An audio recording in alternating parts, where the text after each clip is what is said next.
प्रीसा IAS again, मैं CL Shah, प्रीसा IAS coaching के संचालक।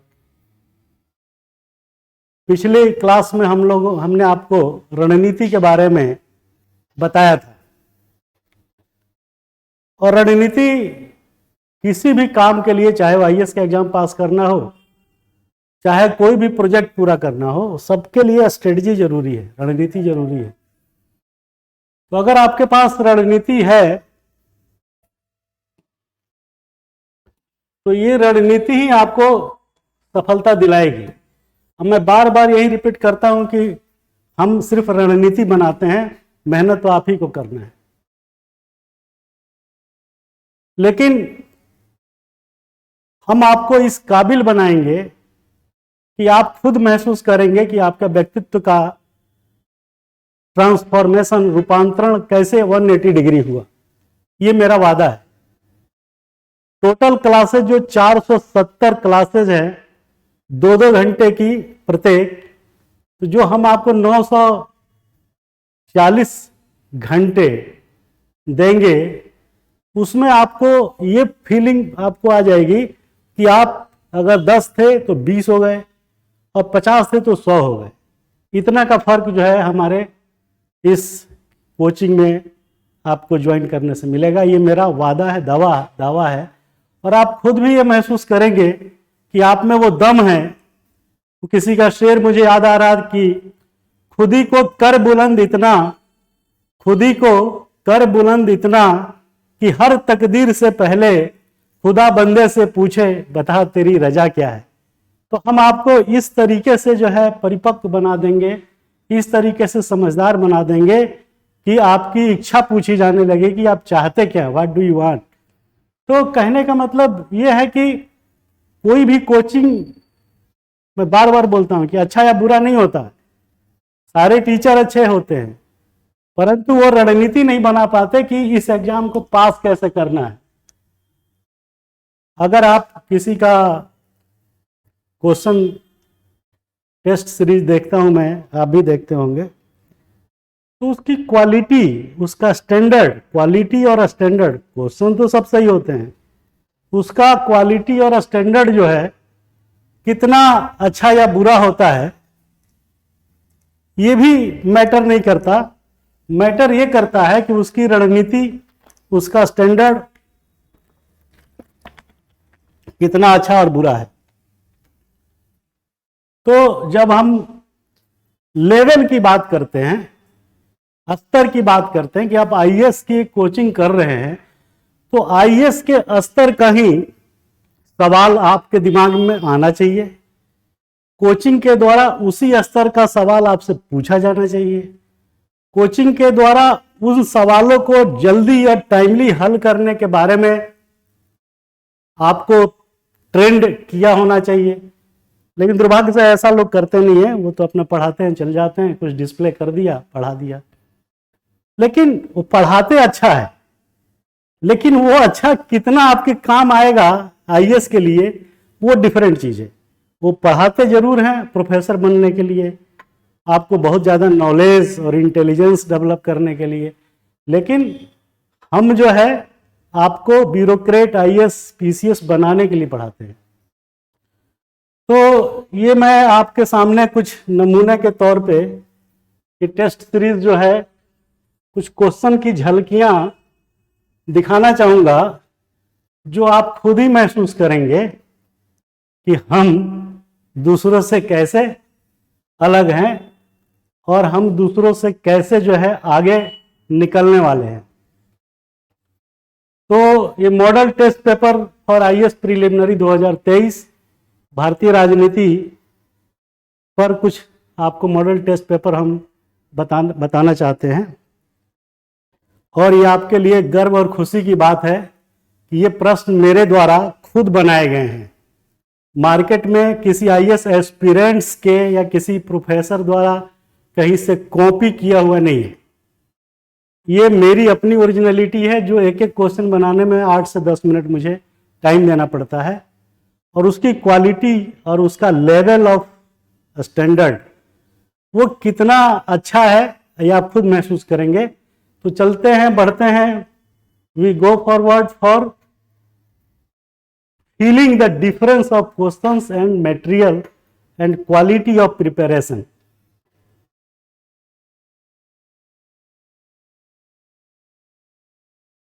ये देखिए पहला क्वेश्चन ही है, इसका लेवल ऑफ स्टैंडर्ड देखिएगा, फिर मैं बताऊंगा कि ये कैसे जो है ज़्यादा रिलेवेंट है, कैसे महत्वपूर्ण है। तो पहला क्वेश्चन है कि भ्रष्टाचार निरोधक अधिनियम 2018 में निम्न वाक्यों को पढ़े। पहले जो है हमने उस एक्ट का जिक्र किया कि उसमें निम्न वाक्य जो 4 वाक्य हैं वो पढ़ें, फिर ऑप्शन की बात करेंगे। आप फील करिएगा कि ये चारों जो स्टेटमेंट्स है वो कितने गजब के हैं, और इसको ढंग से पढ़ने के बाद आपका एक मेंस के क्वेश्चंस की तैयारी भी हो जाती है। जैसे मेंस में पूछ सकता है कि भ्रष्टाचार निरोधक अधिनियम 2018 जो हाल ही में पास हुआ है उसकी मुख्य फीचर्स को रिफ्लेक्ट करिए। इस क्वेश्चन को ऐसे ही पूछ सकता है। ये भी पूछ सकता है कि भ्रष्टाचार निरोधक अधिनियम 2018 में पिछले वाले को संशोधित करते हुए सरकार को लाने की क्या जरूरत थी। ये भी एक क्वेश्चन बन सकता है इसी टाइप का, इसी का रिप्लिकेट है, आंसर कॉमन है। इसको ऐसे भी हम पूछ सकते हैं मेंस में, ये प्री के लिए हमने बनाया है, मैं मेंस के लिए भी इंटीग्रेट करता हूं। ये ऐसे भी पूछा जा सकता है कि भ्रष्टाचार निरोधक अधिनियम 2018 के द्वारा क्या गवर्नमेंट एम्प्लॉई और गवर्नमेंट ऑफिसर्स को भ्रष्ट आचरण करने के लिए छूट प्रदान करता है। ये भी एक क्वेश्चन है। ये भी क्वेश्चन हो सकता है कि भ्रष्टाचार निरोधक अधिनियम 2018 अधिकारियों एवं कर्मचारियों को पावर डेलीगेट करने की दिशा में एक और कदम है जिससे उनके द्वारा समय पर निर्णय लिया जा सके। ये भी एक क्वेश्चन बन गया, इससे रिलेटेड आंसर सब कॉमन होगा। ये भी क्वेश्चन बन सकता है कि पूर्व में उपलब्ध प्रोविजंस को, उपबंधों को शिथिल करके सरकार भ्रष्टाचार को बढ़ावा देने की ओर एक कदम, एक प्रयास तो नहीं है। अब आप देखिए इसी पे इतने तरीके से हमने क्वेश्चन फ्रेम किया और क्वेश्चन का आंसर कॉमन होगा। मेंस के लिए बात कर रहा हूं मैं। और अब आप प्री पे आइए तो देखिए पहला ही प्रश्न जो हमारा ये भ्रष्टाचार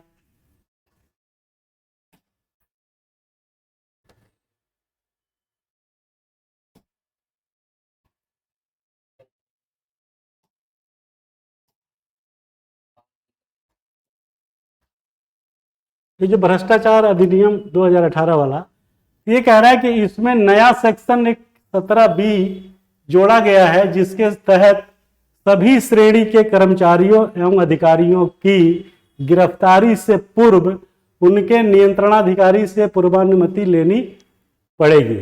ये जो है पहला जो है स्टेटमेंट है इसका। पहले ये चीज नहीं था।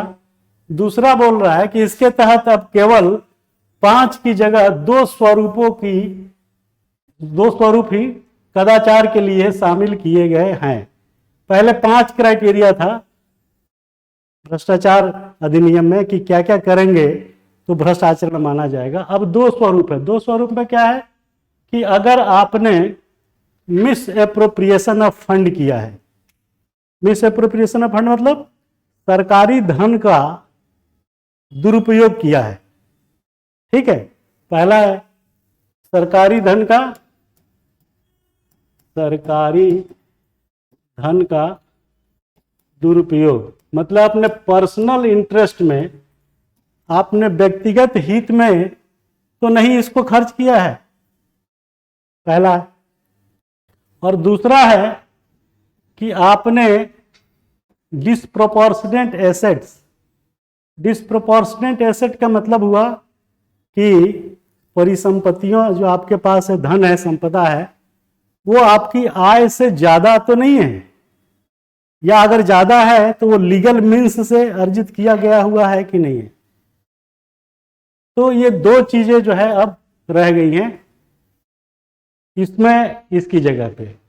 तीसरा कह रहा है कि इसमें रिश्वत लेने और देने दोनों को अपराधी माना गया है। अभी तक ऐसा था कि सिर्फ लेने वाला ही जिम्मेदार था, चाहे सरकारी अधिकारी हो चाहे कर्मचारी हो, परंतु अब ऐसा नहीं है। अब लेने वाला और देने वाला दोनों ही जिम्मेदार हैं। बस फर्क इसमें सिर्फ ये है कि जो गिवर है, जो देने वाला है आदमी, वो अपने काम के लिए रिश्वत तो दे दिया, परंतु उस रिश्वत को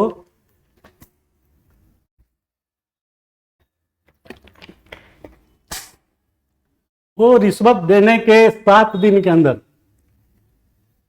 कितने दिन के अंदर? 7 दिन के अंदर उसकी शिकायत सीबीसी, सीबीआई, विजिलेंस, इन किसी भी संस्था को या सबको दे सकता है। किस दिन से? जिस दिन उसने पैसा किसी को दिया, इस डेट से 7 दिन के अंदर उसकी शिकायत करेगा कि इन्होंने मेरे से पैसा रिश्वत लेके तब मेरा काम किया। और चौथा कह रहा है कि 10 वर्ष इसमें दंड की मात्रा, अगर आप कन्विक्ट हो गए कोर्ट से, सीबीआई कोर्ट से, तो आपको 10 वर्ष की जेल लिख रहा है। ये 10 वर्ष नहीं है, ये है 7 वर्ष, अधिकतम सजा 7 वर्ष। तो चौथा नंबर जो है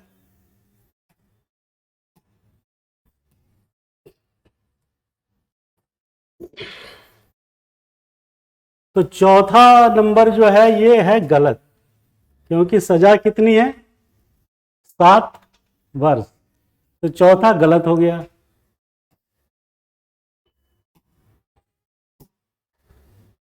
तो ये चौथा जो है गलत हो गया। तीसरा सही है, दूसरा भी 5 की जगह 200 रुपये भी सही है। और पहला तो सही है ही, क्योंकि पहले जो है इसमें एसएजी ग्रेड के स्तर के ऊपर के अधिकारियों को प्रोटेक्शन था, उनके लिए नियंत्रणाधिकारी से पूर्व मंजूरी लेनी पड़ती थी। अब जो है उसको हटा, उसको नीचे डाउन कर दिया है। कहा है कि सभी अधिकारी और सभी कर्मचारी जो भ्रष्ट आचरण करते हुए पकड़े गए, उन सबको उनके नियंत्रणाधिकारी, कंट्रोलिंग ऑफिसर, हर ऑफिसर, चाहे वो कलेक्टर हो, कमिश्नर हो, सेक्रेटरी हो, वो सबका बॉस होता है। तो वो बॉस जो कंट्रोलिंग ऑफिसर है, वो जो है आपको गिरफ्तार करने से पहले उसकी अनुमति जरूरी है। ये चेंज कर दिया है। पहले ये सिर्फ जो है एसएजी ग्रेड मतलब सीनियर एडमिनिस्ट्रेटिव ग्रेड, जो भारत सरकार में ज्वाइंट सेक्रेटरी होते हैं, ये या फील्ड में आईजी पुलिस का होता है, या कमिश्नर होते हैं कमिश्नरी में, या सेक्रेटरी होता है स्टेट में, secretary oblique principal secretary state government का। तो ये है पहले। इससे नीचे के लोगों के लिए पहले ये व्यवस्था थी कि उनको पूछना नहीं है, उनको ले जाइए, लेकिन अब सबके लिए कर दिया, राइट फ्रॉम जूनियर स्केल से लेके हायर एडमिनिस्ट्रेटिव ग्रेड तक। और जूनियर से मतलब एसडीओ से स्टार्ट होता है, इंजीनियर, एसटीओ, मेडिकल ऑफिसर, और उसको और डाउन कर दिया है कर्मचारियों के लिए भी, एम्प्लॉइज के लिए भी। तो ये चेंजेस जो है नया आया है इस एक्ट में, जो लेटेस्ट है। तो ये बर्निंग टॉपिक इसलिए है क्योंकि भ्रष्टाचार जो है एक सामाजिक, राजनीतिक, आर्थिक, तीनों तरीके का इशू है, तीनों तरीके का ये मुद्दा है। और इसको जो है पढ़ना समझना जरूरी है। सरकार ने अपनी उदारता दिखाते हुए, क्योंकि भ्रष्टाचार की वजह से तमाम विकास कार्यों में बाधा आती है, तमाम चीजें जो है टाइम पे डिलीवर नहीं होती, परियोजनाएं अटक जाती है, कीमत बढ़ जाती है, तो इसलिए लोग डिसीजन लेने से कतराते थे, प्रोटेक्शन नहीं था। अब ये सब प्रोटेक्शन उनको मिला। तो प्रश्न नंबर 1 आप समझ गए और इसका बैकग्राउंड भी समझ गए आप कि क्या थीम थी इस चीज को लाने के लिए। तो क्वेश्चन का स्तर देखिए, और इसमें मेंस की तैयारी भी इंक्लूडेड है, इंक्लूसिव है। दूसरा क्वेश्चन देखते हैं आगे। हाल ही में कोलिजियम प्रणाली को लेकर बहुत बवाल होता रहा। अभी हाल ही में 2-4 दिन पहले सुप्रीम कोर्ट के जजेज ने कहा कि अपने मंत्रियों को समझाइए कि कोलिजियम प्रणाली के बारे में बात न करें, और आपको ज़रूरत है तो आप कानून बदल लीजिए, कोलिजियम के अलावा कुछ और कर लीजिए, लेकिन अनर्गल प्रलाप, अनयूज्ड नॉनसेंस बातें जो है न की जाए। बात भी सही है, जब तक रूल है उसको मानना है। कहते हैं कि rule is rule until it change. नियम नियम है अगर ये जो है बदल न दिए जाए। तो अगर आप बदलते नहीं है तो नियम अच्छा है चाहे बुरा है, वो नियम है तो है। अब चाहे आप उसे अच्छा कहिए या बुरा कहिए, एज ऑन डेट वो है तो है। आपको दिक्कत है तो बदल लीजिए। खैर ये तो बैकग्राउंड था। कोलिजियम प्रणाली क्या है पहले ये जानना पड़ेगा आपको। कोलिजियम का मतलब होता है ग्रुप ऑफ पीपल, लोगों का समूह। कोलिजियम मतलब लोगों का समूह, ये इसका मीनिंग है, ग्रुप ऑफ पीपल। तो कोलिजियम प्रणाली में न्यायाधीशों की नियुक्ति में मुख्य आपत्तिजनक तथ्य क्या है। अभी माननीय सर्वोच्च न्यायालय के चीफ जस्टिस के क्या वो हुआ है, चयन हुआ है, उसमें ये सब बातें अभी हाल ही में उठी थी। तो इसमें आपत्ति क्या है, क्योंकि कोलिजियम प्रणाली जो 3-4 जजेज और उनके अपनी जो टीम है उसका क्राइटेरिया है, कितने जज होंगे, सुप्रीम कोर्ट के प्रेसिडेंट के साथ होंगे, तो उसकी एक अलग सिलेक्शन प्रोसीजर है, वो बाद में बताएंगे। तो वो प्रोसीजर ऐसा है कि उसमें जुडिशरी के रोल ज़्यादा है, कार्यपालिका का रोल न के बराबर है। तो इसीलिए उस पर आपत्तिजनक तथ्य ये उठता है कि ये लोग, जैसे वर्तमान चीफ जस्टिस ऑफ इंडिया हैं, उनके पिताजी भी चीफ जस्टिस थे, तो ये भाई भतीजावाद को बढ़ावा देता है। बिल्कुल सही है, क्योंकि वो लोग अपने ग्रुप से ही बेहतर लोगों को प्रमोट करते हैं। ये इस पे आपत्ति है। ये प्रजातंत्र के खिलाफ है, प्रजातंत्र के खिलाफ है। क्यों खिलाफ है भाई? डेमोक्रेसी में सबको अवसरों की समानता, मौलिक अधिकार मिला हुआ है, तो भाई सबको मौका मिलना चाहिए ना। अब उसमें विभेदीकरण यह है कि किस टाइप का क्राइटेरिया होगा, क्या होगा, और सिर्फ उन्हीं के समूहों द्वारा, कॉलेजियम के द्वारा ही क्यों चुना जाएगा, ये भी एक प्रश्न बार बार उठता है। तो इसीलिए ये प्रजातंत्र के खिलाफ। खिलाफ का मतलब यह है कि प्रजातंत्र के जो बुनियादी सिद्धांत है उसका जो है संपोषण इसमें नहीं हो रहा है। इस पर व्यवस्थापिका का कोई नियंत्रण नहीं है, इसके चुनाव, इसके सिलेक्शन में, चयन में। पूरा संसद को कोई पावर नहीं है कि इनके चयन को एडिट कर सके, प्रभावित कर सके। बिल्कुल सही बात है। तो ये 1 नंबर, 2 नंबर और 3 नंबर, ये तीनों सही है। तो क्या होगा आंसर? चौथा, उपर्युक्त तीनों। तो इस पे बोलने के लिए बहुत सारी बातें हैं, लेकिन इसको समझने के लिए इतनी सी बात है। आप इतनी सी बात अगर समझ गए तो आपको मेंस में अगर क्वेश्चन आ गया, ये तो प्री की बात कर रहे हैं, हमने प्रीलिमिनरी को ऐसे डिजाइन किया है कि वो मेंस का भी काम पहले से कर दे। और दूसरी बात कि अगर आप मेंस की तैयारी लेके नहीं करते हैं, मेंस की तैयारी नहीं करते हैं, तो प्रीटी जो है, प्रीलिमिनरी जो है, ये कभी नहीं निकलेगा। ये आप नोट कर लीजिए। कहीं कोई माई का लाल खाली प्रीलिमिनरी पढ़ करके वो कभी जो है आईएएस का पीटी निकाल नहीं सकता। उसको पहले मेंस की तैयारी इनकॉर्पोरेट करनी ही पड़ेगी, अदरवाइज वो इतना सुपरफिशियल हो जाएगा 20% नंबर भी नहीं ला पाएगा। तो ये दो सवाल आपके सामने हमने रखा और इसको आप फील करिए। अगर आप पूर्व कैंडिडेट हैं तो आपको पता चलेगा कि कितना जो है लेवल का डिफरेंस है। अब तीसरे सवाल पे आ जाते हैं। ये कह रहा है कि निम्न तथ्यों का अवलोकन करें।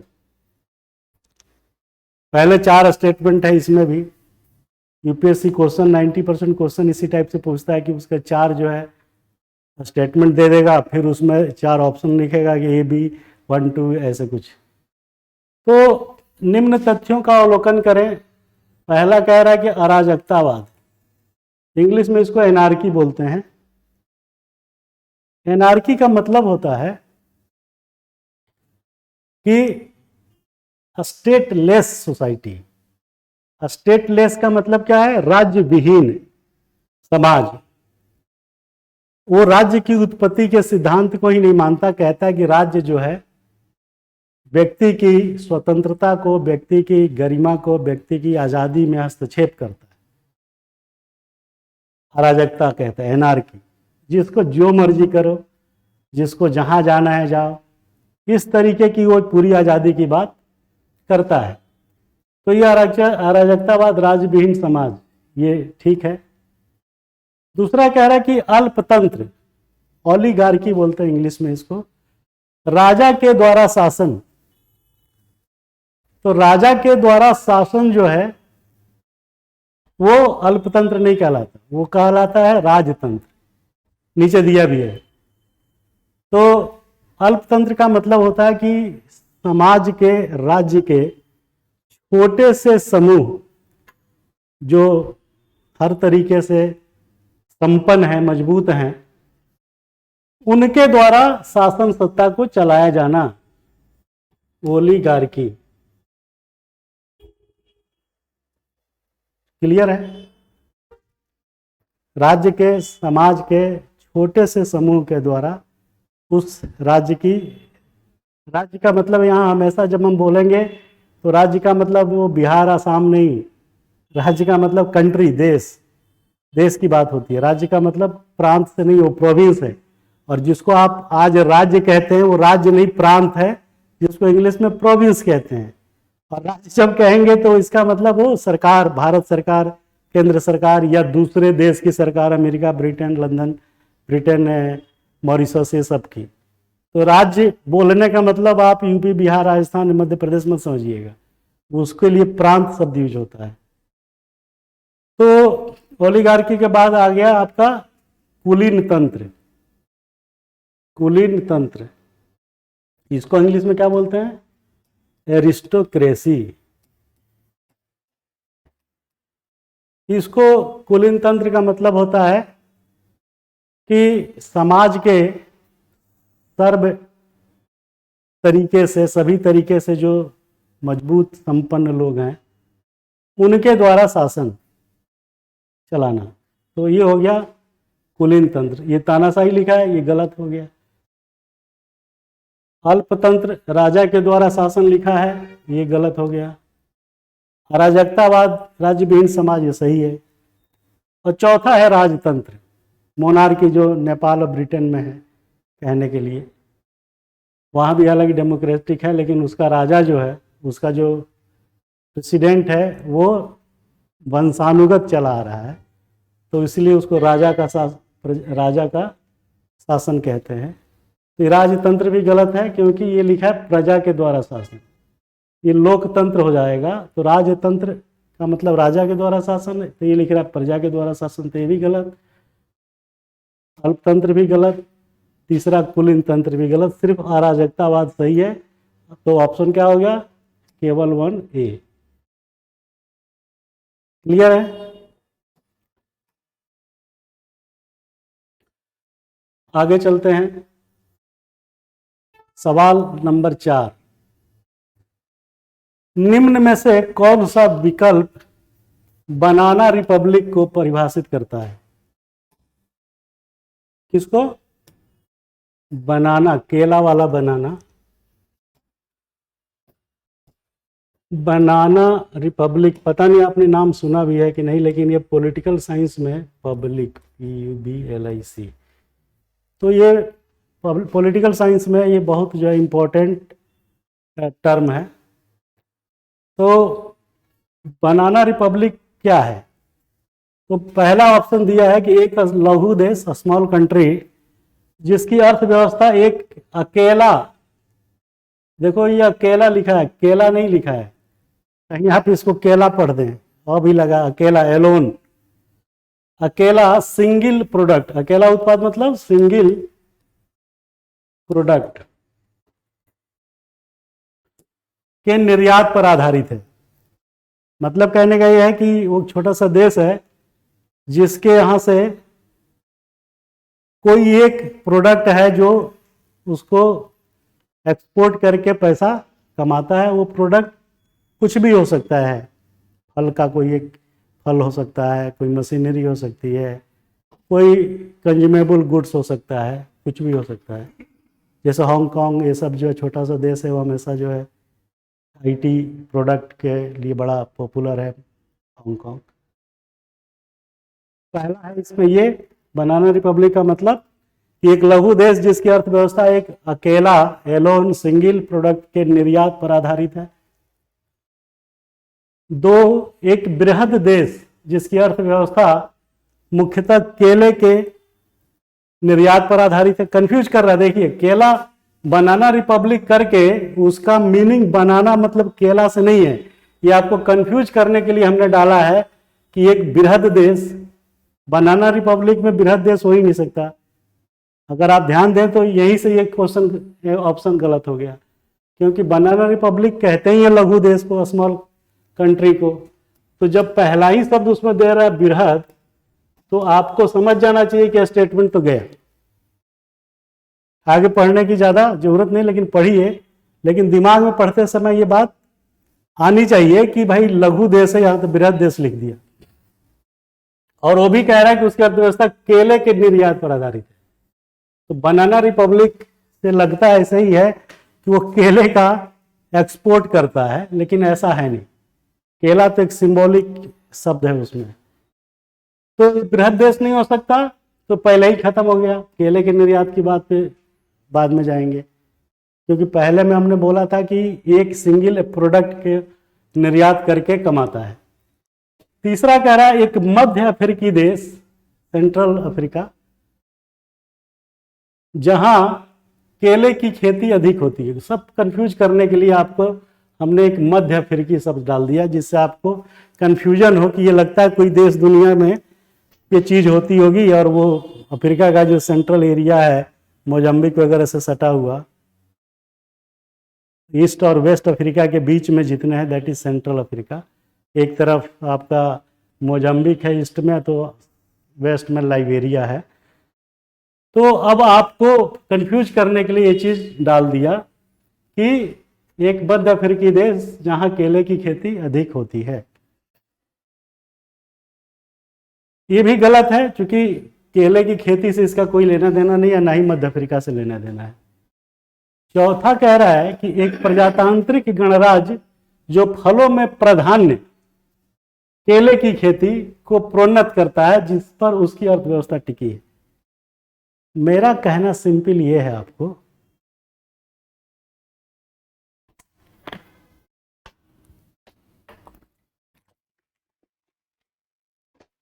मेरा सिंपल कहना यह है कि ये क्वेश्चन मैंने खुद तैयार किया है।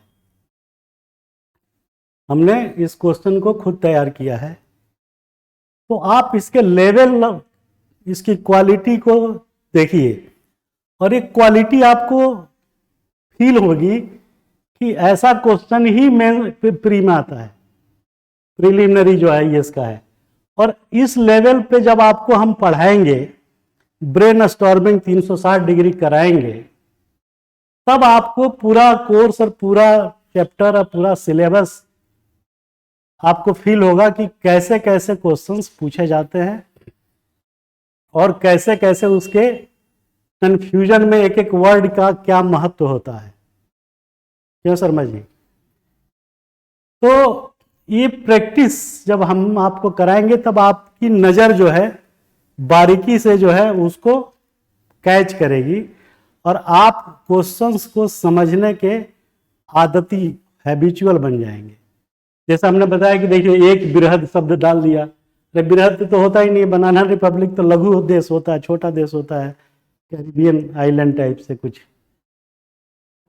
तो मध्य अफ्रीका ये सब कंफ्यूज करने के लिए हमने डाला ताकि आप कंफ्यूज हो।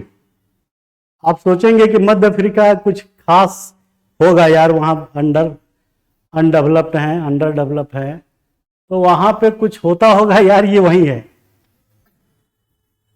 तो प्रजातांत्रिक गणराज्य जो फलों में प्रधान केले की खेती को प्रोन्नत करता है, ऐसे तमाम प्रजातांत्रिक गणराज्य जो करता है, लेकिन उसकी अर्थव्यवस्था उस पर टिकी नहीं है। क्योंकि बनाना रिपब्लिक का मतलब ही यही होता है कि भाई छोटा देश होगा और एक ही कोई प्रोडक्ट होगा, चाहे वो कमोडिटी हो, चाहे कोई अनाज हो, चाहे फल हो, चाहे गुड्स कंज्यूमेबल्स हो, चाहे आईटी हो, चाहे इलेक्ट्रॉनिक इक्विपमेंट हो, कपड़े हो, कुछ भी हो, वगैरह वगैरह। तो ये भी गलत हो गया कि उसकी खेती से कोई लेना देना नहीं है। तो अब देखिए इसमें बचा क्या, 2 और 3 और 4 गलत है, तो सही सिर्फ केवल 1 है। और केवल 1 में क्या लिखा था, ये कि एक लघु देश जिसकी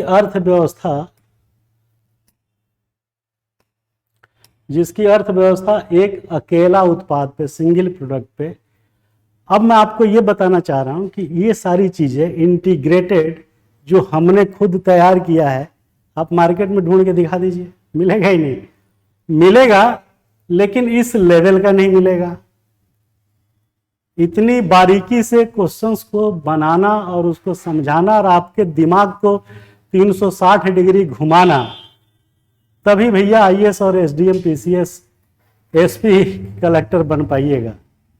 अब आप महसूस कर रहे होंगे कि इसमें, और आप जो अभी तक पढ़ रहे थे, चाहे खुद से चाहे किसी कोचिंग से, मैंने तो नहीं देखा भाई किसी यूट्यूब पे इस लेवल से क्वेश्चन को बनाया जाना और इस लेवल से उसमें कंटेंट को छुपा के रखना, जिसको आप या कोई आसानी से न पकड़ सके। तो ये चीज़ जो है हमने, क्योंकि हमने खुद मेहनत की है इस पे बनाने में, समझाने में, तो ये केवल 1A वाला सही है। अब आप सोचिए कि इस टाइप से क्वेश्चन का लेवल अगर आपको हम देंगे जो हमारे द्वारा क्रिएटेड होंगे, तो आपकी समझ बढ़ेगी ना, आपका स्कोप और इंटेंसिवनेस, गहनता और व्यापकता, दोनों का जब सम्मिश्रण होगा तभी आप सेलेक्ट होंगे। अब आप चाहें तो खुद से इतना कर लें तो अच्छी बात है, और खुद से नहीं कर सकते तो हमारे पास या कहीं भी जहाँ पे इस क्वालिटी का मटेरियल मिले, इस क्वालिटी के समझाने के लिए फैकल्टी मिले, तो वहाँ आप कर सकते हैं। तो ये है बनाना रिपब्लिक। आइए नेक्स्ट क्वेश्चन पे चलते हैं, प्रश्न नंबर 5। और मैं बार बार कह रहा हूं कि ये सब क्वेश्चंस ऐसे तैयार किए गए हैं जो आपके इंटरव्यू में भी पूछे जा सकते हैं और मेंस में भी पूछे जा सकते हैं। मेरे को इंटरव्यू में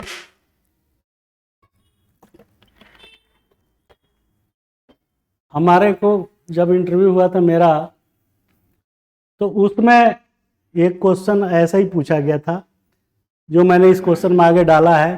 किचन कैबिनेट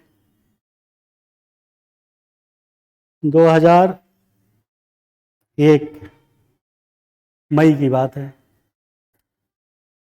तो किसी मेंबर ने हमसे पूछा कि ये किचन कैबिनेट से क्या समझते हैं। तो ईमानदारी से बताएं, हमको ठीक से नहीं पता था, लेकिन हम उसके आसपास कुछ दिमाग लगाएं कि ये कुछ किचन है और कैबिनेट है, तो इसका मतलब ये कुछ जो है शासन सत्ता, गवर्नेंस से रिलेटेड ही होगा। कैबिनेट वर्ड है ना जो कि, और किचन का मतलब अंदरूनी तो हमने कुछ दिमाग ऐसे ही लगा के कहा कि सर मेरी समझ से कि इसका मतलब ये होता है कि सरकारी व्यवस्था, सत्ता व्यवस्था के संचालन में कुछ घेटो जो बहुत ही खास, जिगरी, बुजम, लंगोटिया जिसको कहते हैं यार, उस तरीके के लोगों का इसमें जो है इंटरफेरेंस होता होगा, ऐसा मेरा मानना है। कॉमन सेंस से कुछ कुछ हम करीब पहुंचे, लेकिन उन्होंने कहा कि ठीक है आपका आंसर पूरा सही नहीं है, लेकिन आप आंसर के आसपास घूमते हैं। तो हमारा जो प्रयास है कि आप आंसर को पूरे तरीके से नहीं भी जानते होंगे तो हम आपके अंडरस्टैंडिंग को इस तरीके से डेवलप कर देंगे कि आप चीज़ों को समझने लगेंगे और उसको मिलाने लगेंगे। उसी तरीके से एक वर्ड और ध्यान आ रहा है अभी मुझे कि मैंगो शावर। अब ये देखने से लगता है कि आम होगा और शावर मैंने जो झरना होता है, मैंगो शावर, ये भी कुछ ऐसा ही क्वेश्चन था 2 नंबर का। तो आदमी कुछ दिमाग लगाया कि शायद ये होगा, तो 50-60% सही निकला।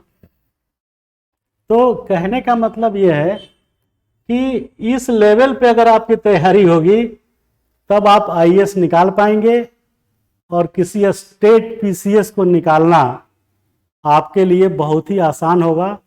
ये मेरा विश्वास नहीं, दावा है, क्लेम है, क्योंकि हमने पहले भी पढ़ाया हुआ है झांसी में, जहां 42 में 32 बच्चे सेलेक्ट हुए पीसीएस में, नॉट आईएएस, क्योंकि हमने तैयारी पीसीएस लेवल की करवाई थी।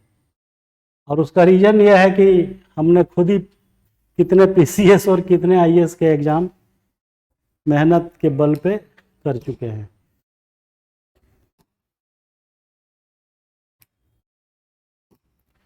अब प्रश्न नंबर 5 देखिए, मिलान करने को कह रहा है।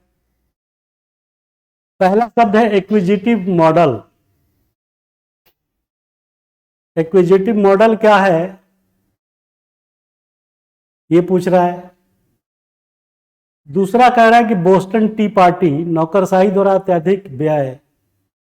एक तीसरा कह रहा है कैफिस्टोक्रेसी, और चौथा किचन कैबिनेट। ये सब तैयारी का ढंग है हमारा। हम आपको सब्जेक्ट की ग्लोसरी जो यहाँ हमारे यहाँ बुक से रखी हुई है, हम लोग ज़रूरत पड़ती है तो डिक्शनरी, ग्लोसरी जिसे कहते हैं सब्जेक्ट वाइज, उसके मेन टर्मिनोलॉजी को उठाते हैं वहाँ से, पूरा नहीं तो दिमाग खराब हो जाएगा, और वहाँ से इम्पोर्टेंट टर्म्स को ले आते हैं। तो ये है आपका एग्जीक्यूटिव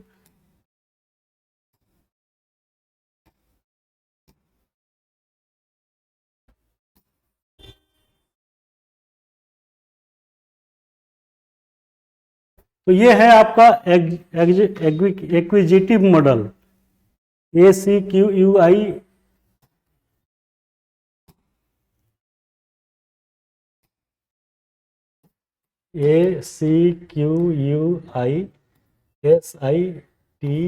एक्विजिटिव, एक्विजिटिव मॉडल।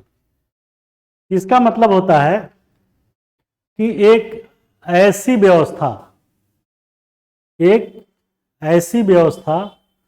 जिसमें सरकारी सेवकों के द्वारा, गवर्नमेंट सर्वेंट जिसको सिविल सर्वेंट या ब्यूरोक्रेट्स कहते हैं, नौकरशाही जब पढ़ाएंगे तो ब्यूरोक्रेट्स के बारे में बताएंगे, मैक्स वेबर की थ्योरी है। वो नौकरशाही जब अपने ऊपर मतलब पर्सनल इंटरेस्ट में अगर अनाप शनाप खर्चों को बढ़ावा देते हैं, करते हैं, ऐसे मॉडल को, ऐसे ब्यूरोक्रेसी के मॉडल को एक्विजिटिव मॉडल कहते हैं। इसमें नौकरशाही क्या करती है कि पुरानी गाड़ी है उसको चेंज करके नई गाड़ी खरीद लेती है, अपने चैम्बर के फर्निशिंग में ये दीवार तोड़ो, इधर करो, उधर करो, ऐसा बहुत होता है। जब आप भी आईएएस पीसीएस बन जाइएगा तो नई जगह जब पोस्टिंग होगी तो कहिएगा ये चैम्बर खराब है, इसका टॉयलेट ठीक कराओ, उसमें बहुत सारा पैसा अनावश्यक खर्च करते हैं आप। पूरा ऑफिस चैम्बर की दीवार इधर करो, इतना बड़ा करो, उसमें ये डालो, वो डालो। किसी का आने जाने पे आपको उसकी हॉस्पिटलिटी के लिए तमाम धन खर्च कर देते हैं। पब्लिक सेक्टर यूनिट में तो चूंकि ये पावर बोर्ड ऑफ डायरेक्टर्स को ही होती है, तो वो अपने हिसाब से रूल बना लेते हैं कि इतने हजार की कुर्सी पे बैठेंगे। क्या जरूरत है इतने हजार की कुर्सी पर? मैं जहाँ पोस्टेड हूँ वहाँ वो कुर्सी 25,000 की है, क्या मतलब है उसका? आप 10,000 5,000 की कुर्सी पे ही बैठ सकते हैं। लेकिन बनाने वाले जो शेड्यूल ऑफ पावर जो बनाते हैं ब्यूरोक्रेसी, तो उन्होंने अपने लिए इस तरीके का नियम उसमें डाल देते हैं। तो कहने का मतलब यह है कि जो नौकरशाही एक्स्ट्रावेजेंट, बहुत ज़्यादा खर्चीली, अपनी सुख सुविधाओं पे होती है, जो भारत में कई बार दिखता है, उसको बोलते हैं एक्विजिटिव मॉडल। तो एक जो है ये है Boston T party. Boston T party के बारे में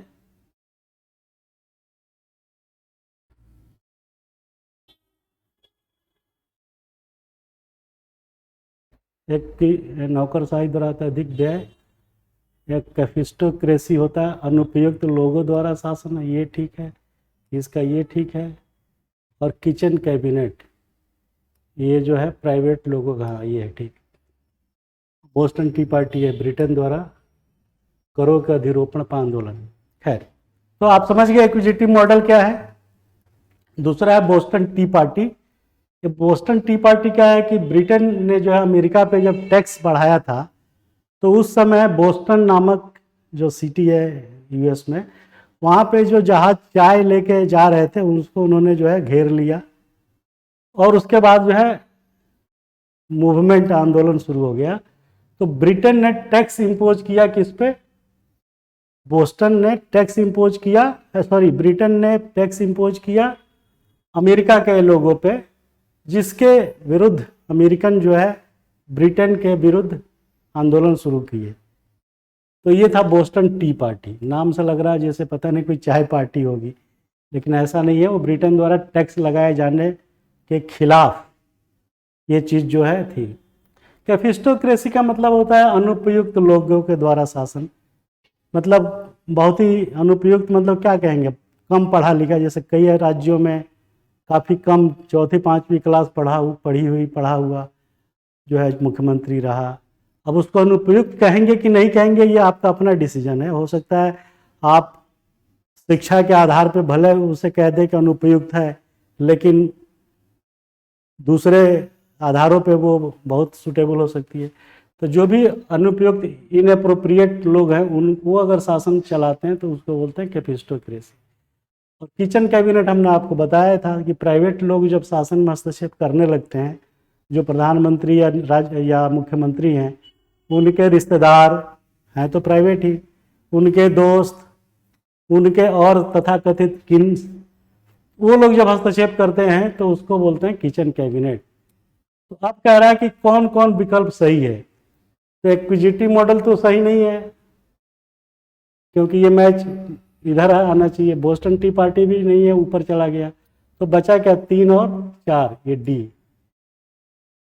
तो इसमें अब देखिए, क्वेश्चन को समझना या क्वेश्चन को बनाना हमारा जो उद्देश्य है, उसमें उद्देश्य यह है कि आपको इतनी गहन तैयारी करा दें जिससे कि मेंस की तैयारी भी साथ में हो जाए। क्योंकि अगर क्वेश्चन बन सकता है इस पे कि एक्विजिटिव मॉडल शासन सत्ता में प्राइवेट, सरकारी, जिसको प्राइवेट कहते हैं, प्राइवेट सरकारी खर्चों में अनावश्यक व्यय को बढ़ावा देता है। मूल्यांकन करिए, ये क्वेश्चन हो गया। तो ये क्वेश्चन को आप कैसे जवाब लिखिएगा? जब आपको पहले पता होगा कि मॉडल है क्या। दूसरा, इसी क्वेश्चन को कह सकता है कि एक्विजिटिव मॉडल भारत जैसे देश के विकासशील देशों के लिए एक अनुपयुक्त अवधारणा है। समीक्षा कीजिए, दूसरा क्वेश्चन बन गया। इसी पे और भी क्वेश्चन बन सकता है कि जहां 20% लोग भारत में गरीबी रेखा से नीचे रहते हैं, वैसी स्थिति में सरकारी धन का सरकारी सेवकों के द्वारा अपव्यय करना, अधिक खर्च करना कहाँ तक न्यायोचित है? जैसे हमने बोला कि 25,000 की कुर्सी खरीदने की क्या जरूरत है। तो इस पे तमाम तरीके और भी क्वेश्चन बन सकता है कि एक्विजिटिव मॉडल भारतीय अर्थव्यवस्था पर एक नकारात्मक रिफ्लेक्शन है, एक नकारात्मक परिदृश्य है। तो कई तरीके से इस क्वेश्चन को फ्रेम कर सकता है। यह पूछ सकता है कि वो कौन सा मॉडल है या वो कौन सी अवधारणा है जिसके तहत भारतीय सेवकों, शासकीय सेवकों के द्वारा, गवर्नमेंट सर्वेंट के द्वारा सरकारी धन का दुरुपयोग किए जाने की संभावना बनती है। तो कई तरीके से यही चीज जो है हम आपको समझाने का प्रयास कर रहे हैं, क्योंकि ब्यूटी जो है क्वेश्चन को बनाने और उसको समझने समझाने में। बाकी किताब तो सब जगह है, कोई भी पढ़ सकता है। चलिए नेक्स्ट चलते हैं। निम्न वाक्यों पर विचार करें। तो विचार क्या करना है, वही 4 ऑप्शन है। जैसे कि प्री के क्वेश्चंस, आईएएस के क्वेश्चंस में आते हैं, तो आप देखिए इसको कि उसी लेवल का सवाल हमने सेट किया है और ये सवाल जो है अपने आप में कई क्वेश्चनों को समाहित किए हुए हैं। और जब तक आप इस ढंग से तैयारी नहीं करेंगे तब तक जो है सफलता आपसे कोसों दूर रहेगी। और बुरा मत मानिएगा, तैयारी कराने का जो स्टाइल है, जो ढंग है, वही मिसिंग है इस देश में।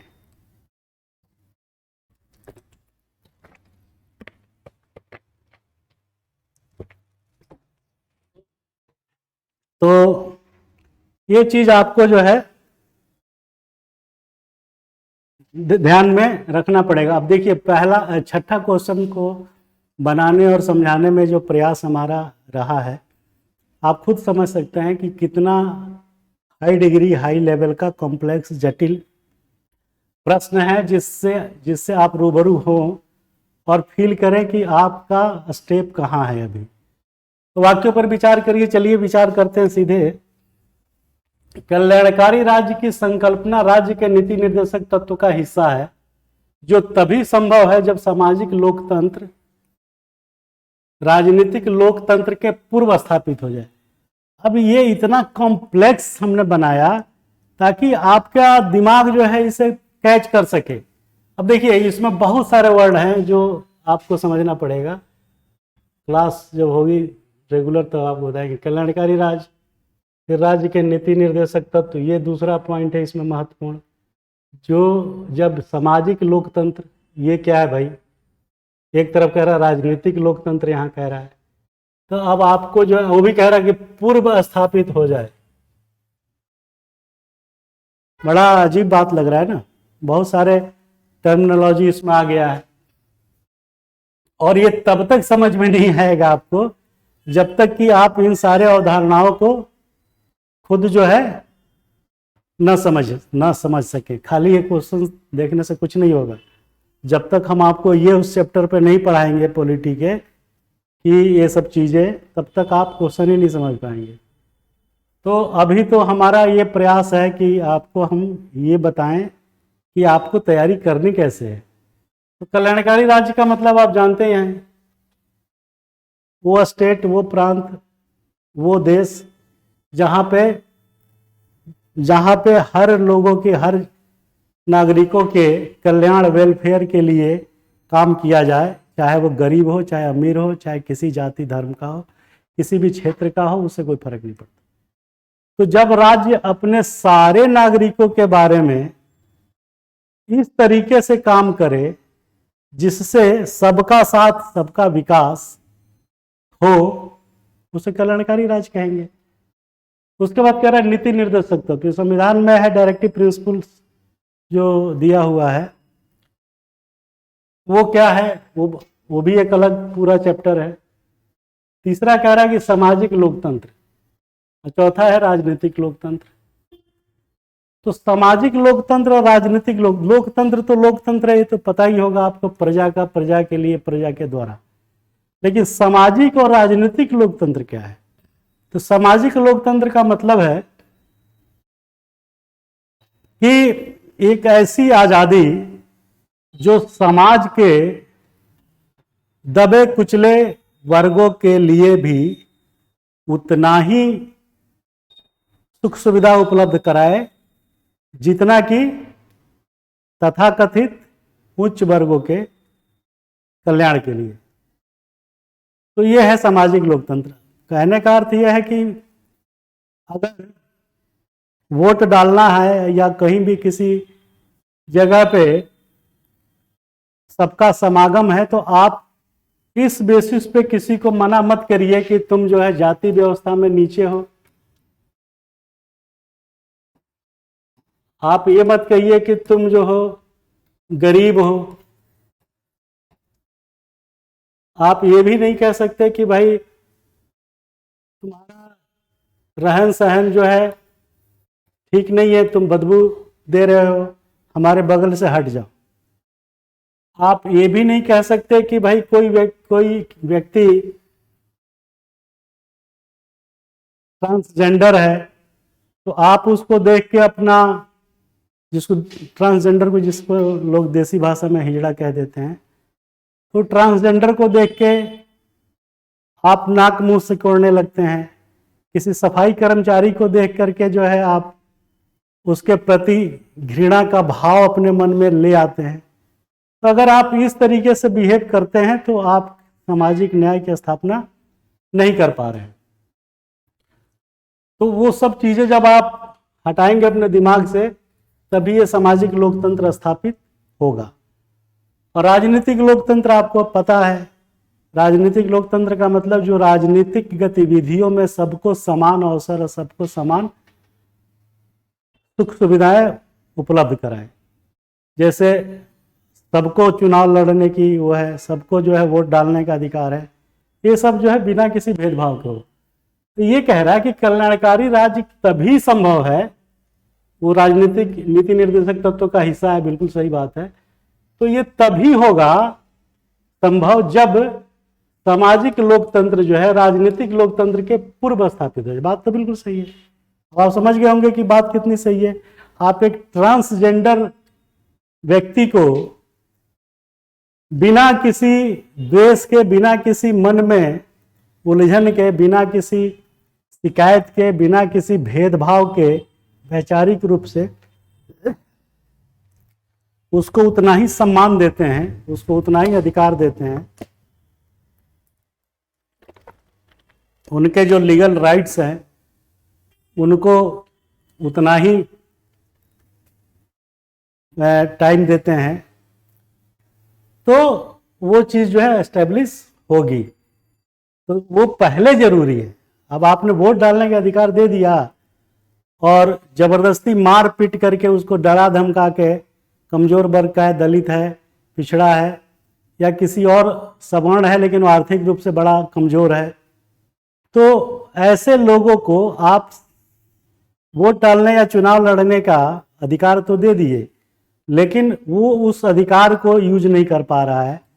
आप उन्हें उसको आरक्षित श्रेणी में होने के नाते चुनाव तो जितवा दिया, लेकिन आप उसके द्वारा किए गए पंच परमेश्वर की पंचायती को नहीं मान रहे हैं, तो क्या फायदा है उस राजनीतिक लोकतंत्र का। देसी भाषा में गांव में ग्राम प्रधान चुना जाता है, मुखिया चुना जाता है, किसी दलित श्रेणी का कोई महिला अगर उस पर जीती है तो आप उसके निर्णय को, उसके पंचायत को मानते नहीं है, उल्टा उसको धमका देते हैं कि अरे तुम्हें क्या आता है, कुछ नहीं आता है।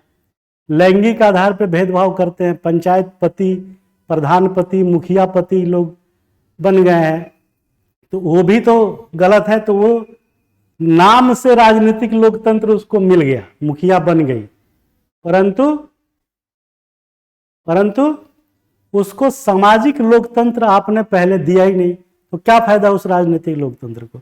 तो राज्य जो है तभी कल्याणकारी राज्य बनेगा जब उस मुखिया के पति के बजाय वो मुखिया लेडी जो लैंगिक आधार पे है, कोई जाति के आधार पे है जीता हुआ, वो अपना राजनीतिक लोकतंत्र में जीत के अपना निर्णय सुनाए। ट्रांसजेंडर है, पहले लोग उसको वोट देने, डालने और खड़ा होने से भी मना करते थे। तो ये चीज़ बहुत ज़रूरी है कि जब तक सामाजिक लोकतंत्र नहीं आएगा देश में, सामाजिक लोकतंत्र नहीं आएगा, तब तक जो है राजनीतिक लोकतंत्र का कोई महत्व नहीं है। ये मैंने आपको उदाहरण देकर समझाने का प्रयास किया, तो अब चीज आपको समझ में आसानी से आ गई होगी। दूसरा कह रहा है कि कल्याणकारी राज व्यक्ति को संपत्ति, दूसरा सेंटेंस देखिए कितना गजब का है और कितना अच्छा है, आपको भी लग रहा होगा कि वाकई इसमें कितना दम है। कि कल्याणकारी राज व्यक्ति को संपत्ति अर्जित करने से मना नहीं करेगा। आप जितना पैसा कमाना है लीगल मीन्स से कमाइए, टैक्स दीजिए, राज्य कोई मना नहीं करता। तो कल्याणकारी राज व्यक्ति को संपत्ति अर्जित करने से मना नहीं करेगा।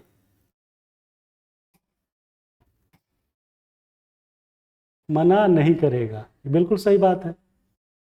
और धनी वर्ग की, रिच आदमी की संपत्ति छीन कर निर्धनता का उन्मूलन नहीं करेगा, ये भी सही बात है। छीन नहीं सकता उस आपसे कि भाई गरीब लोगों को देना है, लाओ तुम्हारे पास बहुत है बांट दे। आप उस धनी व्यक्ति के द्वारा आय कर के रूप में 30% अपनी कमाई का हिस्सा दिया जाता है, तो ऑलरेडी टैक्स दे चुका है। तो राज्य जो है कल्याणकारी राज नहीं कर सकता, लेकिन तानाशाही राज्य जो नॉर्थ कोरिया है वो आपकी संपत्ति भी ले लेगा, आपका प्राण छोड़ दे यही बहुत है। आपको निष्प्राण नहीं कर रहा है वहां के नागरिकों को, ये बहुत है, वो छीन लेगा।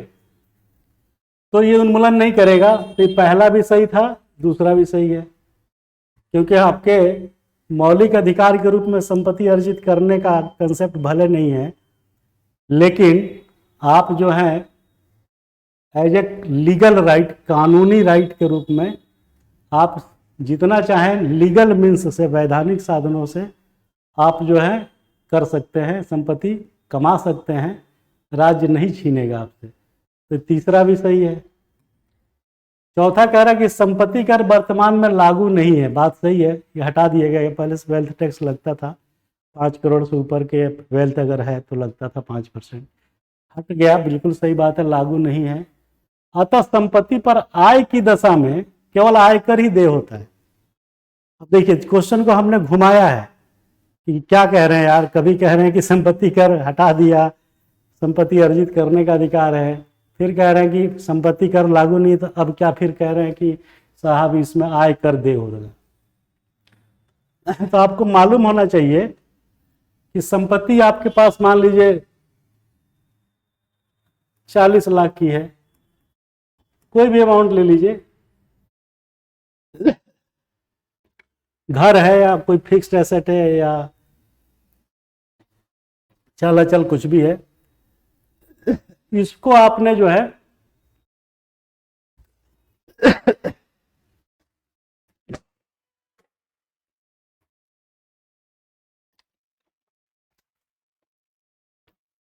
इस पे आपने जो है एफडी कराया सपोज, या रेंट लिया, घर है तो रेंट पे दिया, तो इस संपत्ति से जो साल में आपका आमदनी होगी ना, चाहे 40 लाख का घर था, 2,000 रुपये किराए पे दिए तो साल के हो गया 24,000। ये जो आय होगी संपत्ति पर आय, उस पे आय कर दे होगा, संपत्ति कर नहीं दे होगा। तो ये सेंटेंस बिल्कुल सही है कि आपने 40 लाख की प्रॉपर्टी थी, आपने खरीदी है, 5,000 2,000 4,000 में आपने वो दिया है, और उसके बाद किराया जो आया साल में 25,000 30,000 जो भी आया, उस पे जो है आप अपने इनकम में उसको शामिल करेंगे। अगर वो आपकी निर्धारित इनकम से ज़्यादा अमाउंट और जोड़ के सब आता है तो उस पर आयकर लगता है। सपोज आपके पास 10 करोड़ का कोई बिल्डिंग है और उस पर सालाना जो है आपको कमाई होती है 20-25 लाख रुपए, तो आप जो है इस 25 लाख पे टैक्स देंगे, जिसको बोलते हैं income tax, not wealth tax. ये भी सही हो गया। तो इसमें तो 1 2 3 4 सभी सही है, तो कौन कौन सही है? 1 2 3 एक गलत, बी 1 2 3 4 ये सही और बाकी गलत। लास्ट क्वेश्चन मैं आपके साथ डिस्कस करूंगा, 7वां नंबर। तो आप इसकी ग्रेविटी समझ रहे होंगे कि क्या चीजें हैं। क्वेश्चन कह रहा है कि भारतीय निर्वाचन की रूपरेखा पर विचार करें। बर्निंग टॉपिक है, बर्निंग चीज है ये। तो कह रहा है कि इसमें से भारतीय निर्वाचन की रूपरेखा पर विचार कर रहा है, कह रहा करने को। In that situations you read that statement in following veg कि सांप्रदायिक प्रतिनिधित्व के बिना SC ST OBC को आरक्षण दिया गया है। सांप्रदायिक प्रतिनिधित्व के बिना, ध्यान दीजिएगा, ये सही है, क्योंकि सांप्रदायिक प्रतिनिधित्व के बिना, ये बात सही है, क्योंकि हम लोग संप्रदाय धर्म के नाम पे कोई आरक्षण देश में नहीं दिए हैं, तो वो हो गया धार्मिक आधार पर नहीं है, तो सांप्रदायिक प्रतिनिधित्व के बिना, बिल्कुल सही कह रहा है। अब आप सोचेंगे कि हम बात तो सही है, आगे आपने ध्यान नहीं दिया तो पूरा जो है खराब हो जाएगा। फिर कह रहा है कि यहाँ तक तो सही है, SC ST OBC को आरक्षण दिया गया, नहीं, OBC को आरक्षण चुनाव में नहीं दिया गया है कि आपके लिए OBC का सीट है मझवलिया विधानसभा क्षेत्र, तो आरक्षण जो है सिर्फ SC और ST के लिए दिया गया है। तो ये जो है स्टेटमेंट गलत हो गया। केवल SC और ST के लिए सीट आरक्षित है, ये सही बात है। लिंग के आधार पर आरक्षण हाल ही में दिया गया है। जस्ट मैं आपको कंफ्यूज करने के लिए सेंटेंस डाल दिया कि हाल ही में दिया गया है। अब आप सोचेंगे यार हो सकता है कि दे दिया हम ही छूट गए, हमें पता न चला अखबार में, लेकिन ये कंफ्यूज करने के लिए, ऐसा कुछ नहीं है। ये गलत, एक भी गलत, दो सही, 3 गलत। और चौथा कह रहा है कि मताधिकार एवं मंत्री बनने की सभी शर्तें समरूप है। आपको लगेगा हाँ यार जो वोट डाल सकता है वो मंत्री क्यों नहीं बन सकता, लेकिन वोट डालने के लिए जो वो एज है 18 साल है, मंत्री बनने की एज जो है 25 साल है, तो दोनों शर्त सेम कहाँ हुई, ये भी गलत। तो अब सही क्या हुआ, सिर्फ 2, तो केवल 2 ढूंढिए कहाँ है, केवल 1 ये गलत, केवल 2 ये B सही हो गया, और ये केवल 3 और 4 ये तो खत्म ही हो गया। तो हम इसको यहीं पे विराम देते हैं और आपको इस बात के लिए छोड़ते हैं कि आप खुद सोचिए, खुद समझिए कि प्रीसा IAS कोचिंग की USP क्या है, किस लेवल की तैयारी हम करा रहे हैं, और being a IAS allied officer हमारा इनपुट 25 साल की नौकरी का अनुभव इसमें कैसे जुड़ा हुआ है, और सबसे बड़ी बात कि आपको कम पढ़ा के गागर में सागर भरने वाली बात हम कैसे चरितार्थ करेंगे, ये चीज़ हमने आपको बताने का प्रयास किया। सभी कोचिंग में बार बार बोलता हूँ कि अच्छा है, कोई बुरा नहीं है, सिर्फ कमियां ये है कि हमको ये सब चीज़ें पता है रणनीति, वो इसलिए क्योंकि हम सिविल सेवक हैं। बाकी लोगों के पास थोड़ी ये चीज़ नहीं है कि इस लेवल की थॉट प्रोसेस को डेवलप करें और उसको उस लेवल पे ले जाके पहुंचाए। कौन बनाएगा ऐसा क्वेश्चन, एक क्वेश्चन बनाने में 8 से 10 मिनट लगता है मुझे। तो ये कई महीनों का प्रयास है जो आपके सामने हमने रखा है, और उम्मीद करता है कि आपका ये क्रम हमारा और आपका मिलके आगे चलेगा। आप खुद मूल्यांकन करिए कि कितना सही है और कितना गलत है।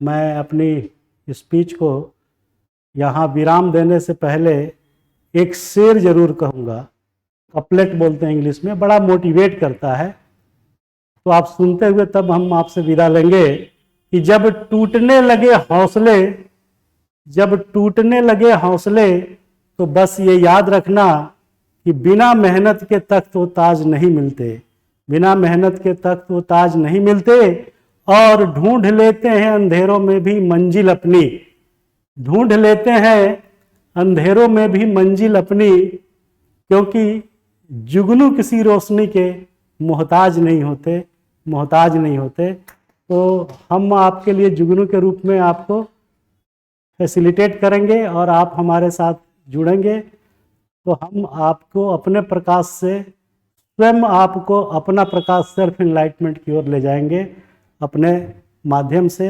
हमारे साथ जुड़ने से, हमारे साथ चलने से। Thank you very much. नमस्कार, जय हिंद, जय भारत।